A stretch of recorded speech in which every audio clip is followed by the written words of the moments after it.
لاکھوں سال ہو گئے آج تک توریت کا کوئی حافظ ایک ہے، وہ کون؟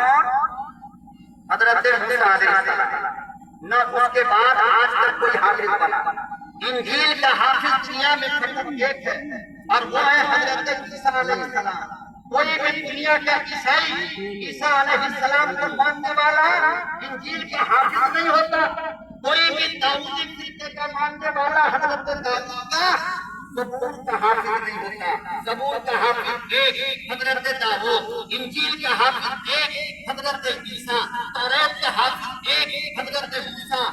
آل قرآن قربان جاؤ تیری ذات پر اور قربان جاؤ تیری صفات پر کہ جب سے آیا 1,24,000 صحابہ نے قرآن پڑھ کیا اور آج تک چلتا چلا آ رہا ہے۔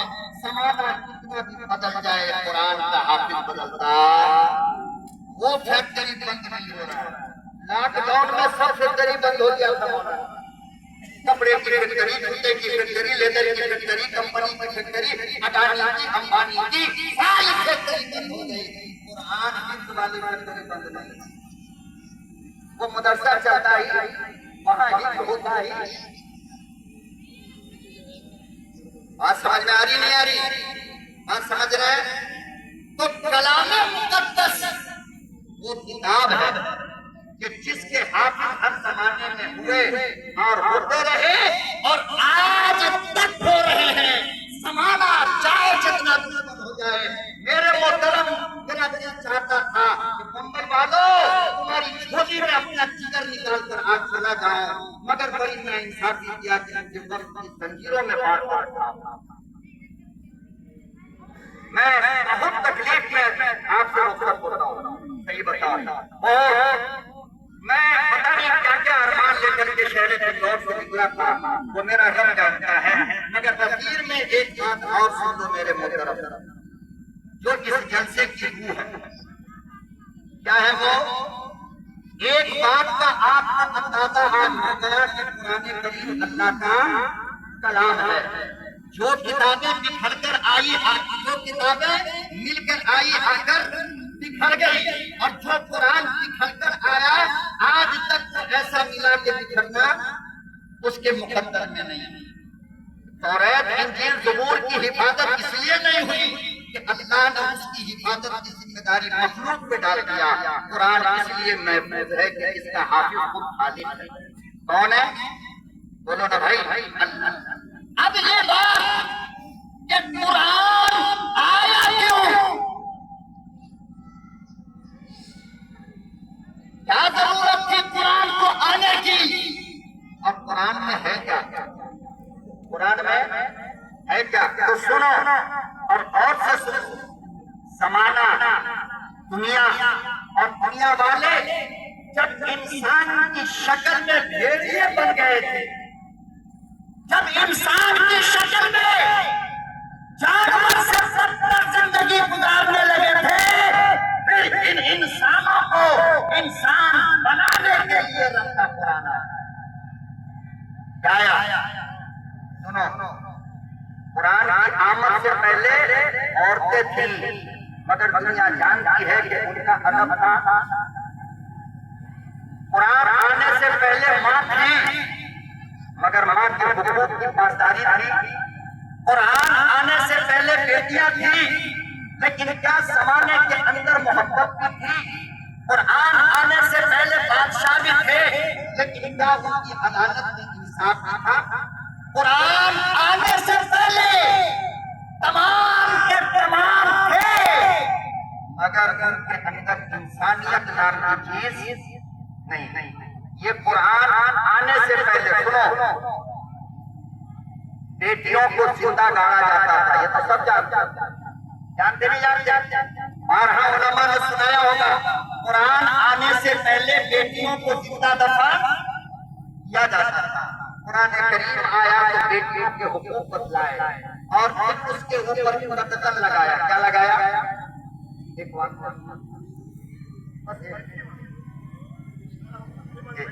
اشارہ ہو گیا، بہت پیاس لگی ہوئی ہے یار، جلدی ایک پروگرام ذرا بڑا سا کرو گے انشاءاللہ؟ دل کھول کر آپ سے بات، ابھی تو بیان انسانیت کے بات چھڑی بھی نہیں ہے اور ہوئی بھی نہیں ہے۔ بہرحال میں اپنے سیاسی لیڈران سے، اپنی بہن سے گزارش کرتا ہوں، آپ اجازت دو میں ایک واقعہ اور سنا دوں۔ سر اجازت ہے نا؟ ذرا ہاتھ اٹھا کے بول دو ایک واقعہ بس، کیونکہ قانون ہم سب سے زیادہ فالو کرنے والے لوگ ہیں الحمدللہ۔ حضرت ساسا ابن ناجیہ محمد عربی کا ایک نوجوان صحابی ہے، گاؤں سے آیا، مصطفیٰ کی خدمت میں کلمہ پڑھا ہے اور کلمہ پڑھ کر کے مسلمان بنا۔ مسلمان ہونے کے بعد ایک سوال کیا ہے سرور کائنات فخر موجودات احمد مصطفیٰ محمد مصطفیٰ صلی اللہ علیہ وسلم سے کہ یا رسول اللہ، ایمان لانے سے پہلے ہم نے جو نیک عمل کیا، کیا اللہ مجھے اس کا بدلہ اب دے گا؟ میرے آقا نے فرمایا وہ کیا کام کیا؟ جلدی جلدی میں یہ سنانا چاہ رہا ہوں۔ کیا عمل کیا تم نے؟ تو کہا کہ دیکھیے نا، میرا ایک روٹ گم گیا تھا اور میں اسے ڈھونڈنے کے لیے نکلا تو جنگل جنگل، دریا دریا، پہاڑی علاقے میں گیا۔ پہاڑ کے ادھر ایک بوڑھا آدمی میرے دونوں اونٹ کو پکڑ کر بیٹھا ہوا تھا۔ میں نے کہا چچا جان یہ میرا اونٹ ہے۔ بوڑھے میاں زمانہ گزر چکا ہے لیکن عدل ہے، انصاف ہے اور سچائی امانت داری ہے۔ آج کا زمانہ ہوتا تو جیل سے موبائل نکل رہا صاحب، فون لوٹا دیتے۔ بوڑھے میاں کہنے لگے ہاں بیٹا یہ آپ کے اونٹ ہے، جنگل میں بھٹک رہا تھا، میں پکڑ کر کے لے آیا، آپ لے کر کے جاؤ، لیکن جانے سے پہلے بیٹا پانی پی لو، تھوڑا ناشتہ کر لو، چائے پی لو، دور سے آئے۔ یہ حضرت ساسا ابن ناجیہ کہتے ہیں، علامہ طبرانی نے اس کو روایت کہتے ہیں کہ میں چائے پی رہا تھا، اندر سے کسی بچے کے رونے کی آواز آئی، اور سے پوری توجہ سے سن لو، اندر سے بچے کے رونے کی آواز آئی۔ بوڑھے میاں نے پوچھا کہ بیٹا ہوا یا بیٹی ہوئی؟ حضرت ساسا کہتے ہیں کہ ابھی میں کلمہ کو پڑھا نہیں تھا، ابھی میں کلمہ پڑھا نہیں تھا۔ میں نے بوڑھے میاں سے پوچھا چچا یہ بتاؤ بیٹا ہوا تو کیا کرو گے، بیٹی ہوئی تو کیا کرو گے؟ بمبئی کے مسلمانوں یہ نقشہ ہے قرآن کی آمد سے پہلے کا، یہ نقشہ ہے مصطفیٰ کی آمد سے پہلے کا کہ اس بڈھے نے کہا بیٹا ہوگا اور ہوگا، بیٹی ہوئی ہوگی ابھی مٹی میں دفن ابھی اللہ اکبر و کبیرہ۔ حضرت ساسا کہنے لگے چچا جان معلوم تو کرو کیا ہے؟ آواز آئی بیٹی پیدا ہوئی ہے۔ اللہ اکبر و کبیرہ۔ یہ ساسا ایمان نہیں، قرآن نہیں، مصطفیٰ کی شریعت نہیں، کچھ بھی نہیں۔ حضرت ساسا کہنے لگے او بڑے میاں، او میرے چچا جان، بچی مجھے دے دو، اتنا دفن نہ کرو۔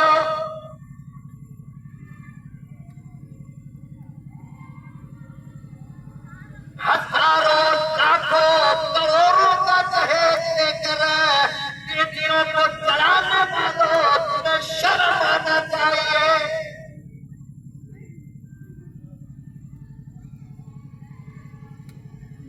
ڈوبنے کا مقام ہے، قرآن تیرے پاس ہے، مصطفیٰ کی ذات تیرے پاس ہے، لیکن تیرے گھروں کے اندر بیٹیوں کو چلایا جاتا ہے۔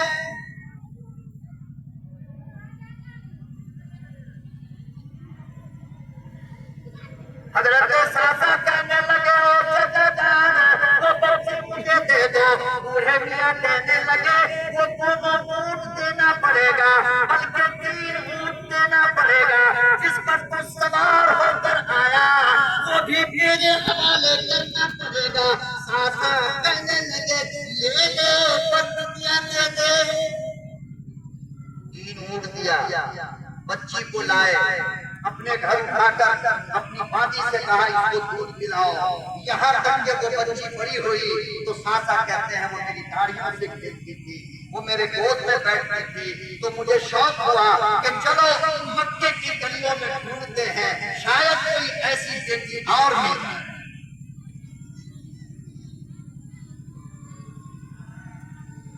حضرت سادہ کہنے لگے کالی کملی والے، اس کام میں میری زندگی میں سکون آ گیا، میں مکے کی گلیوں میں چکر لگاتا، 3 اونٹ دے دیتا، بچی اٹھا لیتا۔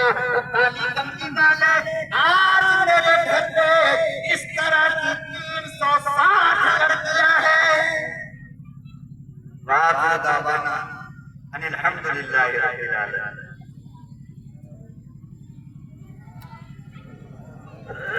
ماشاءاللہ، جزاک اللہ۔ تشنگی باقی رہ گئی ہے، اس لیے آئندہ کا سفر بھی یقینی رہے گا انشاءاللہ۔